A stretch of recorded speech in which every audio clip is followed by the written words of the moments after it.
So hindi nga po natin maitatanggi na magsisilbing heavy underdog ang ating pambansang kupunan na Gilas Pilipinas sa nalalapit na FIBA qualifiers ngayong buwan kung saan dadayo ang mga powerhouse team na Australia at New Zealand sa ating bansa. Pero bagamat underdog tayo dito, ay buong tapang pa din nalalaban ang Gilas. Kaya naniniwala din ang mga fans na may pag-asa tayong manalo sa mga ito. Lalo pat minsan na din nating natalo ang New Zealand sa nakaraan at tanging ang Australia na lamang ang hindi pa natin nasisilat. Subalit prangka nga pong sinabi ng batikang sports journalist na si Homer Sison sa naging interview nito kahapon sa Duar Abante Radio na kahit umano maglaro pa si Kai Sotto laban sa Australia at New Zealand ay sa palagay niya umano ay hindi pa rin daw tayo mananalo dito.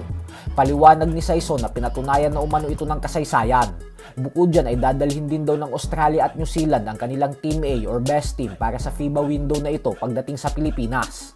Kaya naman hindi umano magiging sapat ang presensya ni Kai Sotto para mapataob ng Gilas ang mga bigating kupunan na ito. Dagdag pa ni Sison na masyado daw kasing malalim ang pool of players ng Australia at New Zealand, kung saan simula Team A ay may hanggang Team B pa daw ang mga ito. Hindi umano katulad sa Gilas na masyadong limitado ang huhugutan ng mga players. Hindi na din daw magbibigay ng tsansa ang Australia at New Zealand na masilat ng Gilas, gawa ng nasa critical stages na daw ngayon ng FIBA World Cup qualifiers ang torneo. Kaya tiyak umano na ang pinakamalakas na kupunan ng Australia at New Zealand ang dadalhin sa MOA Arena.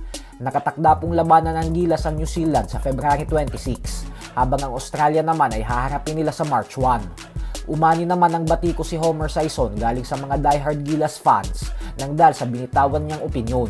Ayon sa mga fans ay hindi daw nakakatulong ang mga sinasabi ni Homer dahil nagbibigay lang daw ito ng negatibong enerhiya sa Gilas. Bagamat dehado ay mas mainam daw kasi kung maging positibo na lang, lalo pat bilog naman umano ang bola. Habang may mga sumang-ayon naman kay Sison at sinabing wala naman daw mali sa sinabi nito kasi nagpapakatotoo lang naman umano ito. Mas masakit naman daw kasing umasa tapos makitang matatambakan lang naman ang Gilas. Kaya naman kayo na lang po humusga dyan. So hanggang dito na lang po muna tayo mga idol.